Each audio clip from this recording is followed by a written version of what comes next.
யா அல்லாஹ் எனக்கு ஐபோன் வாங்கணும்னு ஆசை இருக்கு. யா அல்லாஹ் 1,20,000 ஐபோன். யா அல்லாஹ் எத்தனை பேங்கா இறஞ்சு அந்த போன் வாங்குற சென்டருக்கு போனீங்கன்னா 4 பேர் உட்கார்ந்து இருப்பான் கடன் கொடுக்கறதுக்கு. அவன்கிட்ட போய் எனக்கு கிடைக்குமா, என் அக்கௌண்ட்டுக்கு என் பேலன்ஸுக்கு கிடைக்குமா, என் பேலன்ஸுக்கு கிடைக்குமான்னு கேட்டீங்கல்ல. ஒரு முறை ஃபஜ்ருக்கு முன்னாடி ஒரு 10 நிமிஷம் முன்னாடி எழுந்து தஹஜ்ஜத் தொழுது சுஜூது செஞ்சு, யா அல்லாஹ் எனக்கு இந்த போன் வாங்கணும்னு ஆசை. யா அல்லாஹ் காசு இல்ல, அந்த போன் மேல எனக்கு ஒரு விருப்பம் இருக்கு, எனக்கு வாங்கி கொடு யா அல்லாஹ்னு கேட்டிருக்கீங்களா? முதல்ல அவன் 6 கேள்வி கேட்பான். அவன்கிட்ட போய் கேட்கறதுக்கு முன்னாடி ரப்பிட்ட போய் ஒரு வார்த்தை கேட்டிருந்தால், وَإِذَا سَأَلَكَ عِبَادِي عَنِّي فَإِنِّي قَرِيبٌ أُجِيبُ الدَّعْوَةَ الدَّاعِ إِذَا دَعَانِ அழைப்பவர் அழைத்தால் பதில் கொடுக்கிறேன்.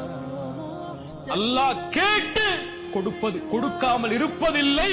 ஒன்று கொடுக்கவில்லை என்றால் உனக்கு நல்லதில்லை, அவ்வளவுதான்.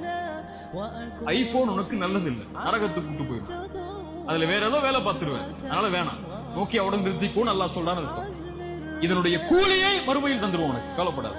நீ கேட்டல்ல, கொடுக்கல, அதனுடைய கூலி மறுமையில வாங்கிக்கோ என்று அல்லாஹ் அதனை நீக்குகிறான் என்று அர்த்தம். அல்லாஹ் கேட்கப்பட்ட எதையும், அது உலக காரியமாக இருந்தாலும் மறுமையின் காரியமாக இருந்தாலும், அவன் கரம் கீழே விழும்போது அல்லாஹ் கொடுக்கவில்லை என்றால் என்ன செய்கிறான்? அல்லாஹ் வெட்கப்படுகிறான்.